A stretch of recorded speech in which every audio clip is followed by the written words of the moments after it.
Lord. இன்றைக்கி நம்ம பார்க்க போகிற அந்த செயின்ட், நேற்றுக்கு ஸ்கூலில் நான் கேட்ட அந்த செயின்ட் யாருன்னா செயின்ட் ஃப்ரான்சிஸ் சேவியர். அவரோட திருவிழா நேற்று தான், 3 டிசம்பர் மாதம். ஆக்சுவலாக அந்த புனிதர் வந்து ஏப்ரல் மாதம் 7 1506 ஆண்டு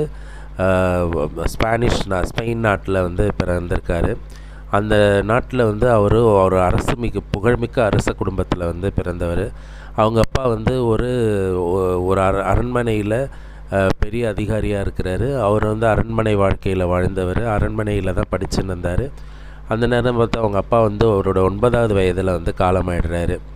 அதனால் வந்து அவருக்கு என்ன பண்ணுறதுன்னு தெரியாமல் இருக்கிற நேரத்தில் அவங்க அம்மா வந்து அவரை பாரிஸ் நாட்டுக்கு படிக்க அனுப்புகிறாங்க. அங்கே போய் 11 வருடங்கள் அவருடைய இளம் நிலை முதுநிலை படிப்பெல்லாம் படிக்கிறாரு.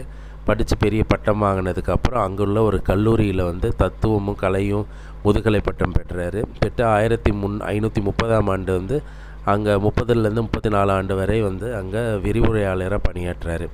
இந்த விரிவுரையாளராக பணியாற்றிட்டு இருக்கும் போது தான் இவருக்கு வந்து புனித லயோலா இக்னாசியார் வந்து இப்போ ஃப்ரெண்ட் ஆகிறாரு. இவருக்கு வந்து உலக வாழ்க்கையில் தான் வந்து இன்ட்ரெஸ்ட் அதிகம்.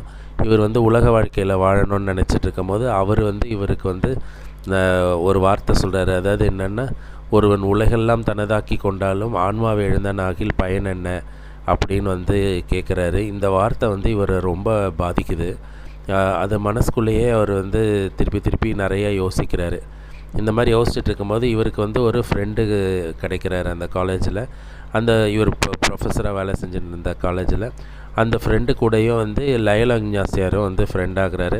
லயோலா இக்னாசியாரோட ஃப்ரெண்ட்ஷிப்பை பார்த்து அந்த நபர் வந்து ஃபாதராக ஆகிறாரு. அதை பார்த்து வந்து இவருக்கும் வந்து இறைவன் மேலே பற்றுதல் அதிகமாகுது. இவரும் வந்து யோசிக்கிறாரு, நிறைய அவர் பேர் வந்து பியர் ஃபேவ்ரேன்னு சொல்லவர். அவர் வந்து ஃபாதர் ஆகிறதுக்கு ஒத்துக்கும் போது இவர் வந்து அதை யோசிச்சுக்கிட்டே இருக்கிறாரு. அந்த உலகெல்லாம் தனதாக்கி கொண்டாலும் ஆன்மாவே எழுந்தானாகில் பயன் என்னன்ற வார்த்தை வந்து இவரை ரொம்ப பாதிக்குது. அதனால் இவரும் குருவாகி ஆசியா நாடு, சைனா, ஜப்பான் நாடுகளுக்கு வந்து பணி செய்ய வர்றாரு. அங்கே வந்து கிறிஸ்தவம் வந்து வளர்ந்தது இவரால் தான். இவரோட உடம்பு வந்து இன்னும் அழியாமல் இருக்குது. இவர் வந்து கோவாவில் இவரோட உடம்பு வந்து இருக்குது. இவர் வந்து இவரோட 46வது வயசில் வந்து காலமாகிறாரு. இவர் இறந்து கிட்டத்தட்ட வந்து இப்போ வரைக்கும் பார்த்திங்கன்னா 500 வருடங்களுக்கு மேலாயும் இன்னும் அந்த உடம்பு வந்து அழியாமல் அப்படியே இருக்குது.